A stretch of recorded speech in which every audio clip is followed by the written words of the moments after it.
How Long Gone, recording in progress. It's Chris Black. I'm coming to you from the beautiful Raffles Hotel in Boston, Jason. I'm on the 17th floor right now. You said the Raffles Hotel, like a state fair raffle? It is spelled in a similar way, but it's a beautiful property. And I even had a sauna for me earlier. So I wasn't questioning the beauty of the property. I just wanted to make sure that this hotel you're staying at is called Raffles. Like Ruffles with an A. You've never heard of the Raffles before? No. There's several. I totally believe you. I don't know why the name of that hotel is tickling me so, but well, it's silly. I'm glad you're up in there. You're in Boston. You meeting with New Balance? What's up? Don't worry about what I'm doing. But I did leave no. You're wrong, but I did leave an undisclosed footwear business this morning after a meeting.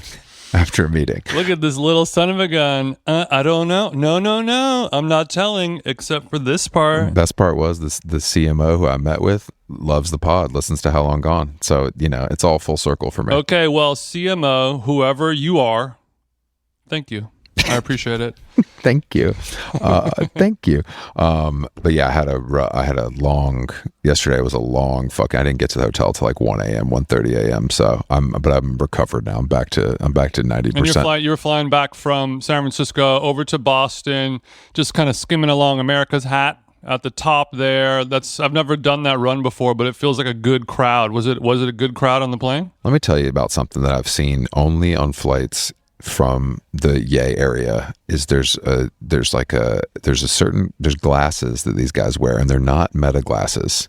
There's a secret third thing that they wear, and they're not the Snapchats, not the Go Vision Pros. No, okay. No. They look like kind of like an oversized Wayfarer. They're black, and then the screen on their computer or iPad is completely black, and so is their phone. And I believe these guys are high-level tech surgeons that are doing work that they can only see in the glasses so that no one can see their screen. Okay. When you said surgeons as in they're good with coding, or are you talking about a literal medical doctor? Definitely not medical doctors, I think. I wasn't sure if you're like, these guys are performing, like drone technology, tracheotomies or something from the road, work from home. I'm not going to say that's out of the question, actually, now that you put it like that, but it is But you're saying that's highly unlikely. More so, these people are working, or they're just, gooning or whatever it may be. They're looking at their websites. That's what I would hope. But I'd like to think that they are, these are Palantir employees who are... It's giving more of that than it is anything else, but I can't figure out what they're doing. And it's like, and you really can't, when you get the screen protector, you can't really see it, but this is something beyond that, because I stood right behind the guy and couldn't see his screen. Mm-hmm. Because normally the screen covers, it's a bit of a brown out. You can see shapes. You can see, that person's texting, that person's watching a movie. They're in a Google Doc. You get a full blackout, zero idea what's going on. And the problem is that only makes you want to see it more. And I think we're going to, as that technology continues to persist, we were talking about the muzzle that you put on when you're working in the group, WeWork space, so people can hear your Claude commands. And you can't see what you call your Claude when you want it to really make no mistakes. And I can't have anybody hear my little We're going to have some secrets. live streaming teens. Instead, now that they're locked out of the Scientology offices, they're going to go find these people, SFO to Singapore or whatever flight they're waiting for at the ludicrous chicken and beer. They're ripping the glasses off of this guy, putting them onto the kick stream.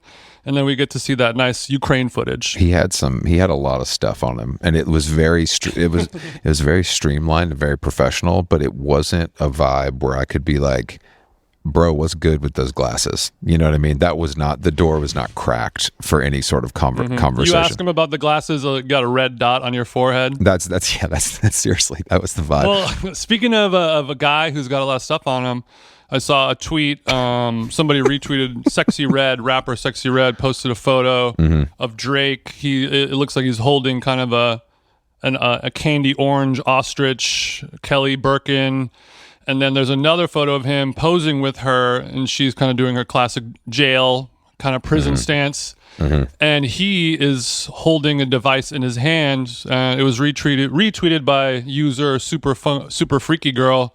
Okay. Quote, his fat funky ass carrying a fan. You zoom in closer in the picture, he's got the mini electric hand fan. And this is a photo he's taking inside. This is an indoor photo. Look, I'm sure he's in Turks and Cake, so it's hot. You know what I mean? But I Sure. think it's a humid environment. But what do you think about your goat posing with the minifan?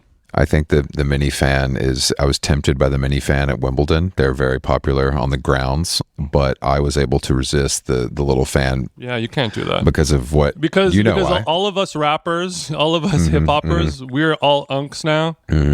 Drake, he's surpassed that, and he's auntie. He's been auntie for a little while. He's a thick auntie now, and it's not. I don't know if it's going to help or hurt his career necessarily, but the fan, I have to say, I'm never going to fan myself as a man, but if I were going to do that, I would have to go Asian style with the real, the old school sort of manual analog fan would be my go-to. I had a great time with flapping those fans at Charlie and George's wedding. Remember that? I've seen other, I think they're easy to on the humid island of Sicily. It's a must-have. I think they're easy to brand. I think they're easy to make. So it does feel it does feel like something that could. Troye Sivan had a custom piece. He showed it to me. It was X-rated. Just to let you know. I don't know. I guess what I'm surprised. I don't understand why. Drake was in the Nike the Nocta box at the World Cup. He could have had Nike whip something up. That's not it's not hard. It's cheaper too, I believe. I mean, the minimum. Oh my God, the Nocta fans would sell so huge. The problem, Jason, is classic minimums. Probably 1,000 minimum. Nike's trying to cut corners. It's just not. It's not working out cute. You don't think OVO can do a minimum 1,000? Oh, I think OVO can. I think Nike was probably like, look, we already invite all your little friends to the box. Like, we're not spending another $1. No, I'm saying I want this to be a product. I want Drake to take this meme and say, you know what? I'm going to make the Nocta fan. I'm going to partner with Dyson. You hear me now. I'm partnering with Dyson to make a Nocta fan. You already know it's going to be sleek and sexy. Is the Nike swoosh going to be upside down? Yeah. Well, you could do both sides. It could also be double-sided, something I've been thinking about. Wow, top siding and bottom siding? It's honestly, it's a crazy idea, but somebody could do it. Somebody could create it. I went to restaurant Baru last night. It was a Korean spot, been around for a long time, but it's super dialed. We went there. We went there with Al and Pauly. It was good. It was really good. It was really good, but it had all Korean people. They really are good with pickles, and I was eating all these like high level pickles last night, and I was thinking about like the regular pickle, and then you shared that photo of the pickle chocolate chip cookie, and I was thinking that I think the pickle flavored whatever is that for like more of a simpler of mind? Is like the bite of that kind of pickle for the simple-minded person? Does that make sense? I don't like pickles of any sort. Really, if I'm going to, because you're big-brained, Chris. But I do think the pickle. I feel like the snap, refresh bite of a pickle. I could see that being pleasing. Like the texture could be pleasing, but and I'm not even saying this on some pause stuff. Like I'm fine to eat something oblong. I'm just saying that I think that the flavor of pickle is disgusting. I'm fine to eat something oblong is very good. Okay, yeah. So the flavor of a pickle is disgusting to you. Okay, good. I just wanted to clear that up. I don't know. I'm gonna be thinking about that more. And also, I think the cookie is. I'm gonna predict. Wait, sorry. Go ahead. Well, the cookie, just to be clear, is white chocolate. I don't know if that changes the flavor profile, but it's a white chocolate chip cookie with dill pickle. It changes the flavor profile a lot. It's the Minnesota State Fair, which is a place known for the ultimate like fat boy foods. Yeah, but also the most white chocolate city in America. Yeah. You know what I mean? Yeah, when you really think about it, it is white chocolate. It's all butter, no cocoa, honey. Come over here and get this granola bar. Get you. Yeah, it's not a protein bar. It's a granola bar. It's still. So everything right now is pickle flavored. You know what I mean? Grillo's is collaborating with everyone. It's a little much. Just kidding. I love Grillo's. They're good. I think pickles out. The next food trend you're going to be seeing it all over. I'm going to call it rice pilaf. Okay, I mean that feels 90s, early 2000s. It feels very. It's on trend with the 20-year cycle. We're gonna get our rice. We're gonna make it with bone broth. We're gonna add butter to it. I'm fine with that. And instead of sometimes you think it's got like frozen peas and little carrots and things like that. Little cut up green beans. It's kind of we're putting in Japanese egg. Japanese sweet potato from the Weiser. We're getting some excellent veg up in We're there. gonna sauteing, you know. we're gonna It's nice. make this shit even whiter somehow. We can make this rice pilaf even. I wanted to, before our guest joins us, I think we do need to talk about the scandal going on with friend of the show, Olivia Rodrigo, and her new man, who's a hot private equity guy that went to Brown. And I just want to say, he's an AI guy, not a private equity guy. No, he's not. He works in a. That's the whole thing. You're always defending him because look, dude. Every woman that I've ever met that lives in New York has had a boyfriend like this. Like at a certain point, she's tired of this indie dick. You know what I mean? She needs to get some professional. And I think I'm not going to be mad about that. I'm happy for her, and I hope it lasts. Why would it last? If isn't he the archetypal F boy that all of her songs are about? Hating guys just like this guy with a fake job. I don't think what's more of a fake job than being a like talk your shit, Chris. I just think that this is actually a real job. I think that's the thing. Like, to me, our jobs are more fake than this guy. This guy's moving money around that we could never even imagine. That's more of a real job in many ways than what you and I do, or I mean, a guitar player. Like, come on, bro, that ain't a real job. Damn, you are one slick willy talker, aren't you? I'm just moving some money around, brother. That's all I do. I mean, think about it though. It's like, what is, like a rhythm guitar player? What's the? I mean, I would say that like it is like I think the problem is these guys, they are all great on paper. The amount of veins in their forearms is sufficient to their height and net worth and family and all that stuff. They got the good genes, all that. But after a while, you're going to find out what's wrong with them, and it's always something that's really crazy, and you got to just like, am I going to be one of those people or not? I agree with that. I think you're right. I don't think I want it to last. I don't think it will. All right. But it's good to have it under your belt. It's like an important life lesson. Yeah. Yeah, you got to check all the boxes. Our guest today is this is a long time coming. Brandon Flowers, the front man of the Killers, and he's got a new solo album, Thrasher, August 21st, that's coming out, and we finally nailed him down to talk to us. So let's give him a buzz and see what he thinks about Nashville. All right, Brandon, what's going on, bro? Nothing much. Let's see that Pet Shop Boys poster. Darn right. That's a classic background image in Jason's office. It's kind of a litmus test for a guest. If they call it out, then we know it's going to be a good episode. Are you a Pet Shop Boys head? Yeah, I'm not an aficionado, but I'm a pretty big fan. Sure, an appreciator, but not an expert. Yeah, like and I've been around those guys, and I've gotten to perform with them a little bit, and it's just been a real treat. Chris is amazing, and Neil is really amazing. Yeah. I mean, from one harmonizer to another, you got to respect it on just on a chord progression basis. You know what I mean? They can write a hit. Apparently there's some great books about their heyday of touring. A friend was just telling me about it, that it's like amazing because they just complain the whole time. Like it's just like them complaining about touring at like the height of their fame, which is so funny to me. Oh yeah, thanks for letting us hijack this nice podcast booth you have over here. We don't deserve it. Yeah, well, I'm at NPR. Well, they're allowing me to use all this gadgetry. Oh wow, that is nice. We don't usually get that kind of. Thanks, NPR. Our sisters over there at WNY. Yeah, we don't usually get that treatment. Because you never lived in New York. What's your relationship? What's your feeling overall? Intimidation. It's like pretty much. It's always been that way. I'm from Vegas, and it's. You think of Vegas as a big city. It's not a big city. It's not a big. It's a big street. Yeah, that's right. And these East Coast cities are, they're always like, growing up, it just seems like the center of the universe. And so even no matter what, especially doing like SNL in the early days or playing some of these iconic venues here, I always felt a little scared. I've lived there for 18 years and I still feel that way sometimes. It keeps you humble, I would say, is the key. Yeah, that's good. It's the opposite of the desert. It's good. That's your cleansing. You get bathed in New York and you get to go back home. Yeah. New album, a lot of songs that kind of feel like they're about America. How do you feel about singing songs about America in 2026? Well, I'm singing about American people, and particularly people that I love, and a lot of people that I love on this record. So it's pretty much about people in my inner circle.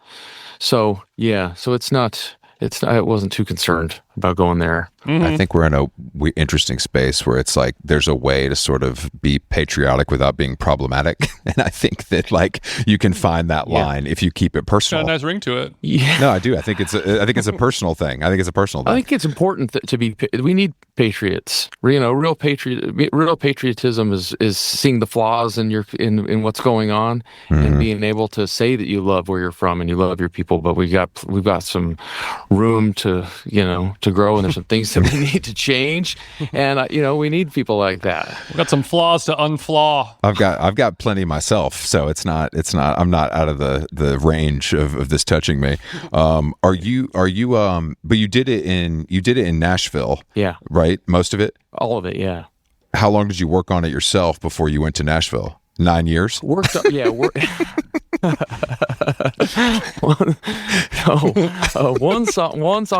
song is about 4 years old though, and I just chipped away at the record, and then it just starts to reveal itself. And the producers that we worked with, Jonathan Rado from Foxygen, and then Sean Everett. Yeah, they just kept talking about going to Nashville, and I didn't quite get what was going on. I'm totally ignorant, right? I mean, I know about country music, but I didn't know about the hired guns that you get there and the way that they work and how musical and efficient they were going to be. And it was incredible. So I came and the songs were ready, and these guys that we hired were ready. Like they were like, it didn't matter. They have a system. You got an MD. He writes it out. They have a number system. It's totally different than anywhere else. And everybody goes in with their sheet of paper and just brings this stuff to life. And they make decisions on the fly that today there'll be a band that will break up somewhere. And because of this kind of a decision, and these guys do it and move on, and it's incredible. So explain the number system to me, a novice, because I've never heard about this before. I'm not familiar. It's sort of like a simplification. I hope that I'm not going to sound silly, but yeah, it's sort of like a simplification. You know what? So there's the one of a song would be what key are we in? We're in the key of C, so the one is going to be the C. Sure. So they wouldn't write C, F, G. It would be 1, 5, 4, and they would all know what key we're in, and they just shout it out and just they fix it. Oh, you're doing that halfway through and it's just they just have their own language. Mm-hmm. That's really I didn't know that, but I guess that they've earned the right to have their own language at this point. Well, I was watching like the live videos of you in it was Studio A. Is that where it was? Yeah, at RCA. Yeah, at RCA. I know it was. I was watching all these players, and since there's nothing to hide behind with country music, reverb, distortion, crazy effects pedals or whatever, it's like an orchestra with twang. It's just the best of the best of the best. And they're playing it with no safety net, nothing to hide behind. Yeah, it's really it deserves more respect than it's getting nowadays. Yeah, it's kind of I don't know if it's a dying art because they're keeping it alive, but it's something that you assume. I always say you assume people record like this. If you're if you don't know about music, you assume people are going in a room and recording together, and we don't do that anymore. Mm-hmm. And so I think they loved that was how we did it. They loved that I was in there singing with them, and it made some of the history and some of the stories these guys were telling made me want to sing better and made me kept me on my toes. Well, I was going to ask if the live of it all sort of put the pressure on you a little bit. You're the odd man out, kind of, even though they're your songs. Yeah. You're the worst player in the room, so you got to kind of earn your keep over there. Exactly. Yeah, that's a lot of pressure. But I mean, I think that that is it. You're right. I think most people imagine, even still with all the knowledge we have, that's how music is made, and it's like it hasn't been like that in a very long time. Yeah, since the 90s. Yeah, it hasn't been like that. So when the next time you go back in the studio with the Killers, are you going to do a little like, all right, we're changing things up, how we do stuff around here in the studio? Yeah, we've already talked about it because we did do that back in the last time we did it was Sam's Town 20 years ago, and we recorded those. We would wait for the perfect take. We'd play it. We played This River's Wild. We played it 75. We took number 75, and it was like that's the magic take. And you're waiting for Flood to give the nod, from the booth, and it was literally 75 or 76. It was stupid. Like 30 was probably okay. It was. Sure. These guys too, because they're so seasoned, and there's also some of them are older guys. They're like, take 3, like we're done. Like I ain't got 4 in me today. Yeah. Charlie's 85 and he's on harmonica, and he was like, we would ask him like about how long he could stay, and he would his answers would be like, I just gotta know whether to tell my wife if I'm coming home for dinner or not. Wow. Like it was that kind of stuff. Mm-hmm. Yeah, it's cool when it's like, this is my job. You know what I mean? I take it. It's almost like a 9 to 5 for a guy like that in a good way. So were you able to record it a lot faster? Yeah. Than a typical album because these guys are cooking? Yeah, and it's just we were doing 2 songs a day. And that was it. It was a really freeing kind of, it's just, you didn't have, didn't feel laborious. There's this thing that's happened where you feel like you have to climb a mountain when you make a record. You hear these stories about, especially, I always go back to U2, and it's just, that's just how they do it. Mm-hmm. And it felt like, well, that must be how you're supposed to do it. And if it's worthwhile, and it is worthwhile to do it that way, but there is this other way. And it was really nice. Right. You don't have to give birth every time we can C-section this one. Yeah, literally. What do you find the most challenging part about the studio yourself, though? If the songs, do you feel obviously more proficient in certain instruments and certain things? 'Cause I know you can probably play everything, but there's something you feel more confident with. Yeah, no, I'm not. I just play keyboards and piano. So okay. So I was also, we had an amazing organist named Steve Nathan. Yeah, he's like and then Bobby on piano. He's like Elvis's last piano player. And you're like I'm good. Corner nailed down. So yeah, I was just singing, and it was, again, that's that other thing where I was just free. I got to just focus on my singing, and I just loved it. At this point, what is your vocal, like, what is the vibe now? Like, serious warm-ups, vocal coach, or do you do it all on your own? What I'll do is I'll meet with my guy. He's still in Vegas, mm-hmm. and I'll record it on my phone. I get about 30 minutes, and then it's just up to me. Then it's just like I'll do that about once a year with him, and then once I have it on my phone, it's just however much I want to do it, and I do it. I try to do it every day. Pavarotti did 2.5 hours a day.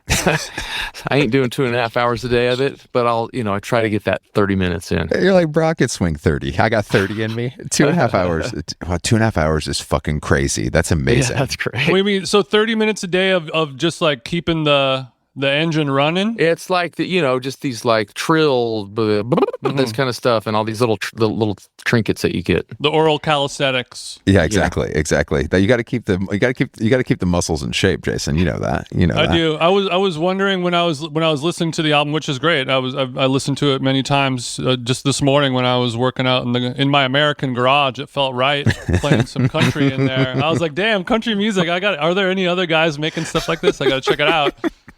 And I really was admiring the track listing for some reason, which is a thing I rarely do. I think nowadays track lists just feel so, either it feels like it was made by a computer, like, with data based whatever.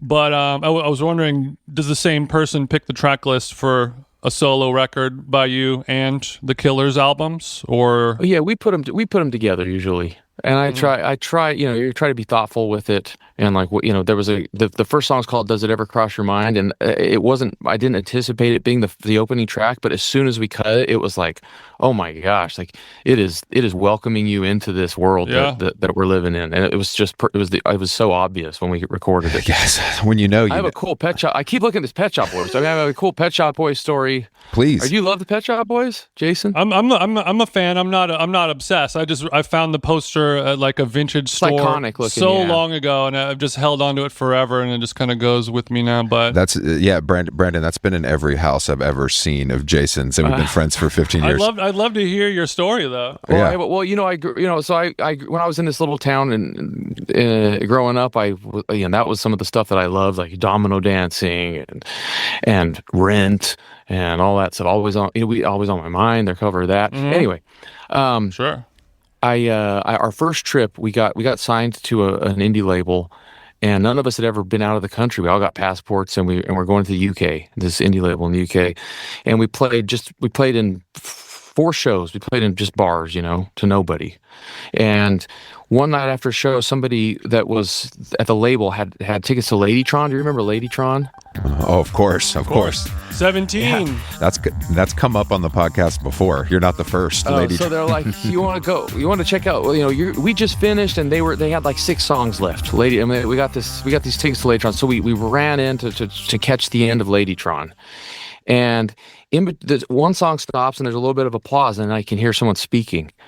I mean, not even a question in my mind. It is Neil Tennant. Like, he has the most unmistakable voice. His singing is how he speaks almost. Maybe I didn't treat you quite as good as I should. And I was just 22 years old, and I was just like, this is so wild. We're in England, and I'm in London, and I'm staying at the Columbia Hotel. Oasis has a song about this hotel. I'm playing in bars that Blur launched. That was the first bar that Blur played in. And I'm at a gig, and I'm standing next to Neil Tennant. And I was just like, I was talking about Cloud 9. Like, it was amazing. You're like, I made it, Mama. You're like, I think this music thing's for me. I think this could be the right. Cool. It would be cool to watch Ladytron in 2002 or something like that. I guess something like that. Yeah. With the Killers and the Pet Shop Boys in a 400 cap room. Yeah. The walls are dripping with cocaine, I'm sure. What a time. Yeah, this is different. What do you think? What was going on? Why do you think England embraced you guys first? I mean, obviously there's a history of that because they have better taste than we do, and I think we can all agree on the podcast that's the case. But what do you think it was about the Killers specifically that resonated? Yeah, the music that is associated with us and that we were raised on was from over there, and I think that there's just something. Yeah, I think they just recognized that those sensibilities in our music, and it was a big part of our sound. I think and I think they just recognized. I think they have such an appreciation for music made with guitars, kind of, is what I think of. Like, I think we're moving back to that now in American popular music. Like, it's happening again, which is good timing for you.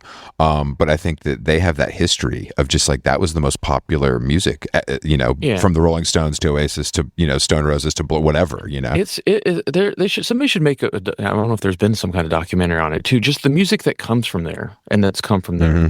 And you think about, okay, well, Liverpool, what came from Liverpool and what came from Manchester? Then you go there and you realize those towns are like 20 miles away from each other. You think about them as these like crazy different cultural centers.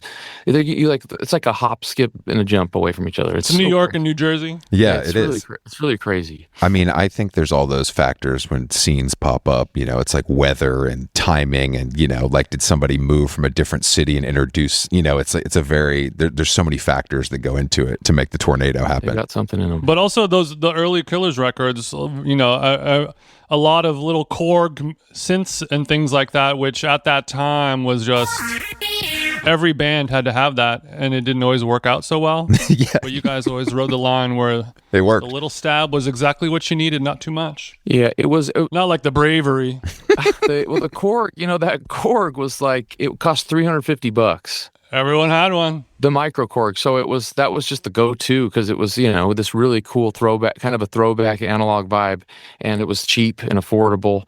And so I jumped on it. Plug it into a guitar amp. Yeah, why not? I mean, I feel like you had it. Yeah. Do you still have it set up? I mean, I've seen you guys play a lot, and I feel like you would have the glowing K, and that is where the Korg is hidden, correct? On top, yeah. So I got it's a Nord lead 2 on the bottom, and then the Korg above it. And we just recently switched to something with bigger keys because it has those little keys. Yeah. And you like watch a festival playback, and it's like my finger slips on a little key or something. I'm just like, I got to stop this. I got to get some grown up keys on. And it's hard not to get the one with the reverse keys where they're black and instead of white, and those ones. They look cool, but they get even trickier to play. Are you watching game tape like that? Like, do you watch a set if there's a real recording of it to see how you did? Sometimes, yeah. And I just kept noticing that if it's wet, if it's a little bit sweaty on stage, those little keys just are unforgiving. When we're down in Brazil, maybe get something with a thicker one. Yeah. Sao Paulo in July. I guess speaking of kind of synth inspired punky kind of vibes, when I was listening to Tiger Blood, It was like some of the chord progression was reminding me of Boys of Summer, which was then reminding me of the Atari's cover of Boys of Summer. Are you familiar with this? Yes. Out on the road today, I saw a black flag sticker on a Cadillac. A little voice inside my head said, "Don't look back, you can never look back." I thought I knew what love was. But the line about I saw a black flag sticker on a Cadillac could fit right in with the lines about Mortal Kombat and Swisher Sweets. You know what I mean? It's sort of like the modern, going down to the old arcade to play a little Mortal Kombat. But Yeah. I just wanted to talk about the Atari's version of that song. That's all, really. All right. You fit it in. You fit it in. But that song, have you noticed that song has a structure that reminds you of that song, Boys of Summer? It's the way that the chorus starts. Mm-hmm. There's a space. The one hits. Yeah. And then when I come in singing, it's very similar to the time when Henley would have come in singing about Ray-Bans. Yeah. But that was unintentional, or was that an intentional tip of the cap to Mr. Don? I think there are things that there are songs that just are embedded in your psyche and that come out in certain ways, and then you have to deal with it, like either throw it away or embrace it or find a way to hide that you're stealing a little bit. Or if it works really well, call your lawyer. He'll come for you. Freaking Henley though. Henley don't mess around. Oh, though. really? I think he'll come after people. I think, man. Don's litigious. Yeah, he's wild about filming at their shows and things like that. Anyway, but he's really? written some man. His catalog is amazing repertoire. He could do whatever he wants. He could ask to put your phone in the bag. Doesn't matter, Don. He's just that good. You guys never do any phoneless shows, do you? No, we haven't gone there. But I don't know. I don't know if it'll take on. There's people are starting to do it more and more. Is it a thing that annoys you? Do you wish people didn't have their phones out filming the whole time? Yeah, I think it would be a better experience for everyone if they were down, if the arms were down and freed up. What is your relationship to the? I imagine you're not really on social media at this point. Yeah, I look at a little bit. I don't have an account, but I'll go on Reddit until it makes me make you get an account, and then I get on it for a month, and then I'm like hate myself and get off. I just like the cycle of Reddit. What are you looking at on Reddit? Like nerd shit, like music, like I don't. Yeah, it's just it develops its own whatever the feed it's given you. I have to look at mine right now. I started again in England, and so now mine is it UK centric feed. Okay. Because I was over there when I started it. I didn't know it did that. So I'm still getting like UK information, more UK information. Geo-targeted. Reddit's geo-targeted. You would think you would be able to figure it out by now that you're not in London anymore. Yeah. What is your relationship with London now? Like, could you live there if it came down to it? Do you really like it? I like it. Yeah, it does feel like a second home, and England in general. And so I actually me and my family will go on vacation to the countryside in the UK. Of course. And I do love it out there. It's like going back in time, man. I love it. It really is. But isn't that just kind of like if Utah was in England though? There's no mountain. I was just in Midland, Utah. Midway. Sorry, Midway. What were you doing in Midway? Well, I was bopping into Ballerina Farm. Just kick the tires, get a loaf of sourdough. What were you doing? I was just in Midway. With my wife. There's a breakfast place I love. Like maybe a little over a month ago, my wife and I, we went to Park City and hung out for a few days, just kind of went hiking and hung out. And then on the way back to the airport at Salt Lake, we stopped over. Well, that's cool. And I loved it over there. I really imagined like a nice retirement life over there. Yeah, Midway, which is very similar to the Cotswolds of England. Yeah, no, Midway is, and there's this mount that Wasatch Mountain range is beautiful. So they call it the Wasatch Front. All the towns that are built along it. Yeah. On the west side of it, but on the east side of the Wasatch Back is where Midway is. And man, there's this mountain called Timpanogos, and so in Heber and Midway and all these places, they have the back view of Timpanogos. and it's like so gorgeous. Damn. It's like that's Robert Redford territory, and all that. When did you guys move back to Utah? It's already been 8 years. 8 years ago, yeah. So you were in Vegas or LA, and then you went back to Utah. Or Vegas, yeah. what are your kids like more? I think they're starting to really just feel like Utahns. Your plan worked. Well, yeah. Well, I never thought I would leave Las Vegas. It's like it defined me. The desert, and I remember talking to Jimmy Kimmel because he grew up there too. I don't want this. I don't want. How can I say this now? You guys got me too. You guys got my guard down. Anyway, I said I was worried. I was like, if you worried about saying something wrong, I could cut anything. No, afterwards. it's okay. No, it's nothing bad. It's nothing too bad. I just said, I'm worried about moving.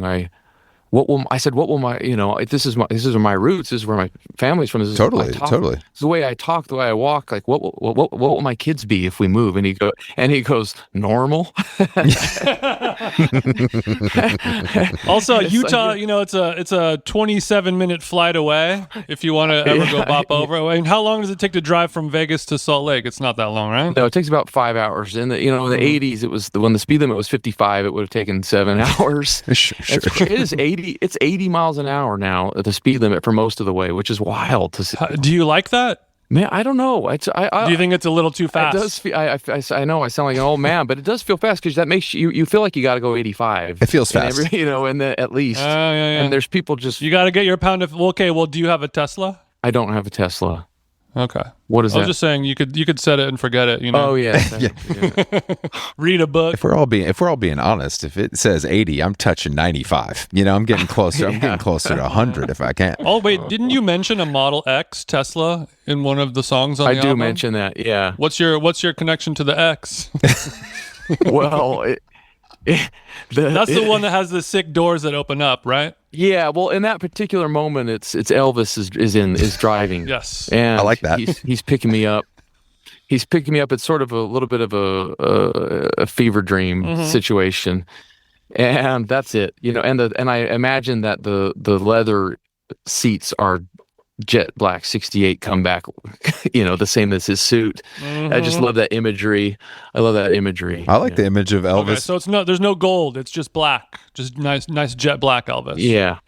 That most handsome of Elvis. When he peaked, yeah. The Elvis, the way we'd like to remember him. Well, I guess in that fever dream sense of thinking, now that this is a solo country record, do you feel like you're able to become more of a different character? Easier than with the Killers? No, yeah, I feel like this. What's funny is it's a step away from that thing, and it's actually more. I feel like I'm more myself. This is more me. This is more because the showman Brandon plays himself, right? Yeah, the showman and all of that comes along with the Killers territory, and this feels a little bit more me. Pared back. I just feel like I know you're a big Bowie guy, and he was one of the greats of sort of shape shifting, depending on. The ultimate chameleon, yeah. I think that's sort of a lost art in some ways, I think that like very few people are doing that now because pretty much just Doja Cat now who's doing it, right? There's nobody left. There's nobody left. When Radiohead used to do it, right? Yeah, I mean, like people do it, but it just feels like there was a whole, there's a new image. The pictures look different. The music sounds different. But if it's coming from David Bowie, it's David Bowie. That's There's only one Bowie a century. If you're that powerful, it doesn't matter what your suit looks like. It's still going to be you. Yeah.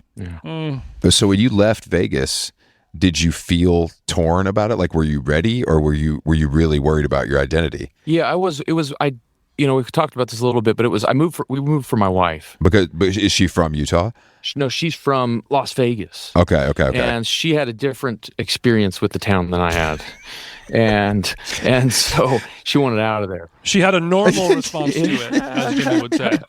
She said, "Oh, it's 120 here every day. Got it." And so it was just the right thing to do. Damn, you sound like, man, I love that all married guys are the same. No matter what we do for a living, it's like, it was the right thing to do. It was the right thing to do. No, it's true because it was great for my sons, too. Three boys.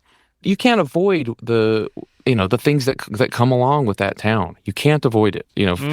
I sing about the coming across these papers in an American Dream, with the women with the blurred out crotches and stars for nipples, and it's like that's just a callback to being 5 years old. When I was little, I would find these ads for hookers that in my backyard, blowing around like tumbleweeds, and it's like that's not a normal thing for kids to in your gather. In your backyard. You're like, Dad, no. For my backyard, we didn't have a yard. It was dirt. It was the desert. My backyard was the desert, so that we didn't have a wall yet.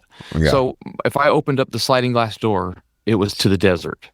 And so there would be these creosote bushes. This is a real prevalent bush in the Southwest, in the Mojave Desert, and it's an amazing bush. When it rains, sensational bush. When I tell you, but listen, okay. When it rains, it emits this scent. And some people hate it, and some people love it. I think, and I'm one of the people that I love it. And you could buy it. You should try this. You guys can buy a bushel of it, and they'll send it to you, and you put it in your shower, and so it opens up, and the fragrance opens up when the wet water hits it, like a eucalyptus style, but different. Yeah, and you'll be in the Mojave Desert with me, and it's like, can you give me what's the name of it again? I'm going to look it up right now. It's called creosote. No need to tell me how to spell that one. I've got it. C-R-E. Oh shit! I nailed it. C-R-E. Okay, you got it. You're like, babe, we can move back to Utah, but I just need the bushes in every bathroom, and we'll be set. No, it's kind of nice. So my wife actually, it's like a sweet thing that she'll do every now and then. I'll get in the shower, and she will have bought a little bushel of that. So you turn the water on, and I'm home. That is nice. That's very nice. That's very nice. That's very nice. That's nice. Do your sons, are they at the age where they think you're cool, or are you still like dad? We've been really lucky. They don't, they've never been, recoiled from it or been embarrassed by it. Okay. Sure. I get wind a little bit of, things they might get a crack made at them or something at school every now and then, Mr. Brightside or something. I don't know. And it's like, but they're doing great, and they seem to be proud of me. And it's just like a beautiful thing. That is nice, because I feel like we hear so many different, when we talk to people with kids on the show, we hear so many different things of like, once they figured out I could get them Sabrina Carpenter tickets, they were nice to me again type shit.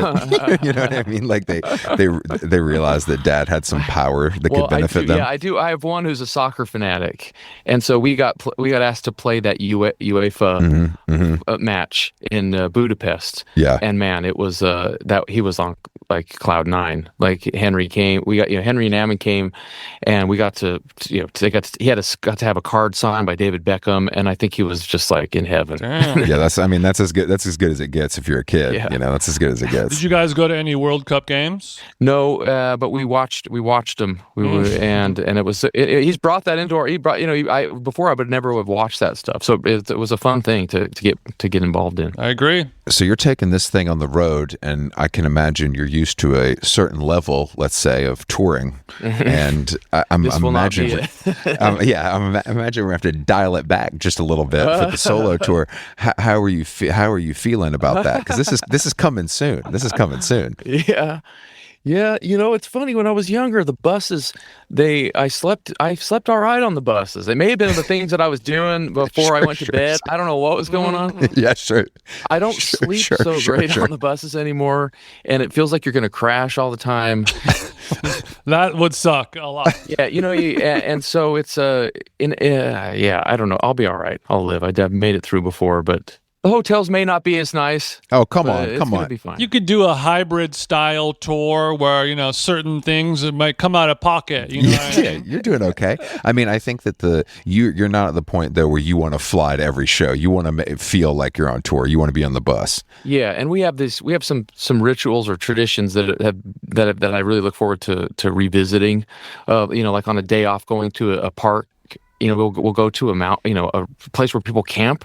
Mm-hmm. And we'll barbecue and go running and things like that. And it's like that stuff. I've stopped doing that as the touring has gotten kind of more grandiose. Yeah. And so I'm looking forward to having some of those moments. That is nice. I have to say, is it the same now? Is this new since you did the last solo tours? Is this new band or some of the same guys? A few of the same, and then some fresh blood. Some fresh blood. We're gonna make them clean the grills. Muskrat. We got Muskrat on the steel. Mm-hmm. Muskrat on the steel. that sounds. And he's so good. His name's Brady. His name's Brady, and it's funny. He's from Las Vegas, but he's fully ingratiated into the country world. It goes by Muskrat, and he's really great, really great. I love the idea of like, all right, I got to change this. Brady's not cutting it. We're going Muskrat for the foreseeable Now that future. I'm a hired steel gun. The name's Muskrat. Snake on the bass. Are there any non-animals in the band? Yeah, are you the only guy with a regular name? No, we got some regular. Speaking of, starting in playing in smaller venues compared to what you're normally used to. 2 questions. When's the last time you opened for someone? Damn. I don't know. I was hoping this was going to be the answer. It probably was we opened for the Pixies. What year though, Brandon? What year? 2005 or something. Sick. So isn't that a cool thing that you haven't opened for anyone in 20 years? Yes. Okay, that was just one part of it. The other part, I was thinking, if you were to sort of start maybe playing shows where you were opening for other people on tour, I would like it to go like this: Brandon Flowers opens, Father John Misty middle, Lana Del Rey headline. What do you think? Oh, Not too bad. It's a good bill. I'd pay for that. I just, it's not a humiliation ritual for you to open for these people, but it's like a perverted thing that I would like to see. You know what I mean? He wouldn't. No, both of them have strong aesthetics, though. Both have strong aesthetics, good writing. That's true. And what's his Tillman? Tillman he's Josh. I've been around him a couple of times and was pleasant. Oh, he's one of the greats. Yeah, he's one of the greats. Very smart. Well, I mean, I know you've also gotten I've seen, you guys had Johnny Marr. Like I've seen you, Johnny Marr opened, and then he would come out. You guys would do the Smith shit together. Yeah, and I feel like the look on your face is like it's like, wow, this is really the whole point. Like this is the craziest shit that's ever happened to you, no matter what you've done before that. Some of that stuff you forget because they broke up. They broke up before they toured the last record. So I didn't even that didn't like register with me when I chose a song to do with him from that last record. Yeah. And it was the first time he'd played it live. And it was like, whoa, this is just a song. To me, this is just one of the great songs of all time. And you just assume that you forget that they didn't tour it. And so having some of those moments was really wild. Damn. That is crazy. Yeah, that's really crazy. I feel like he's been on the show before, and I just feel like he has such a great attitude for a guy that's been doing it this long. And there's been so many ups and downs with the Morrissey of it all that I feel like he's really come out the winner as far as that whole game goes. Yeah, he stays so positive. I have a funny Johnny Marr story. I got this record gifted to me. It was the first Smiths record, and it was signed. This guy is such a nice guy that's been following us since we were opening for British Sea Power in like 2004 in England, and he comes to all the gigs. And he's just a music fan, and he is gifting me this record, the Smiths, vinyl that was signed by all of them at a record store in 1981. Shit. And it was like just such a nice gift. And I show it to Johnny, and he goes, "That's not my signature." and he's like, and we give him a marker, and he signs right next to his name. It's identical. It absolutely was. So now I have it signed twice by Johnny Marr. Oh, another crazy. Sorry, I'll tell you another Johnny Marr story. He's looking Keep for a Rickenbacker guitar. That he used to play because we were going to play a couple of these Smith songs on the road. So he's like, I want to get this guitar that I recorded these songs with. And there's a guy, the owner of one of his previous guitars. So it's, this is a Johnny Marr played guitar, and it's signed by Johnny Marr. And he hunts the guy down. The guy delivers it to him and is happy to, get paid to get it and to give the guitar back. Yeah, and just hang out with him for a second. He just he uses some alcohol and wipes his signature off and just plugs it in and starts playing. Pretty cool. Another cool Johnny Marr story. That's really funny. All right, thanks, bro. Cash is on the table. He pulls the alcohol out. Yeah, I just saw that he was selling a bunch of his old guitars. He was auctioning them off. Did you see that? No, I didn't see that. It was a lot. Yeah, it was. I mean, he's got too much. I feel like it's one. Why do you think he would do that as someone who might have a collection of instruments as well? Yeah, I think maybe it could just be he's just overflowing. Yeah, you got too many. That's what I was gonna. I mean, Is the at that missus point, saying we got to clear out the basement or something? I'd like it to be something like that. Yeah, I've never collected a lot. I never learned how to record, and I don't have a lot of. I don't have any synths laying around. really? So you just call the guy and say, let's go record for an hour. Yeah, I have a piano. Yeah, I have a piano at home, and I'll just make voice notes. And then when I have a song ready, I'll go make a demo. So there's no studio in the house. No, Couldn't use it if you had one. Wow, I really appreciate the separation of church and state. Yeah, I like the separation of church and state. That's it's like very old school. like Agassi would not. His dad, made him have those tennis courts. Yeah. And so he's like, that's his one thing. I think, he's a Vegas guy now too, and it's just like no tennis court at home. I'm good. I lived in the house that he and Brooke Shields lived In Vegas. in Vegas. It had a really cool history, and no tennis court. You're like, wait, there's no tennis court? This is bullshit. What did I sign up for? This is crazy. This is. Look, Sam's Town's one of my all-time records, so I would be remiss if we didn't talk about it a little bit. But I do feel like it's the spiritual, predecessor to this. Do you feel that in some ways? Yeah, it was us, trying to reconnect and trying to really represent where we were from. So yeah, it is very, very, very similar.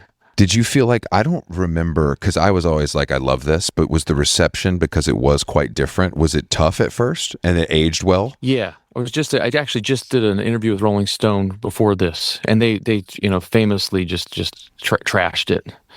And I was still so, I was sensitive. I didn't have, thick skin yet. I was 24, 25. Yeah. And my mom used to sing she'd be washing dishes singing on the cover of a Rolling Stone, when I got a record deal. And now here I am getting this, they did these caricatures of us that were just so emasculating. And then they gave us a 2-star review, and it was just like, damn. Anyway, he just was talking about, this reviewer brought it up at the end and said, it just wasn't for the guy. One man's opinion.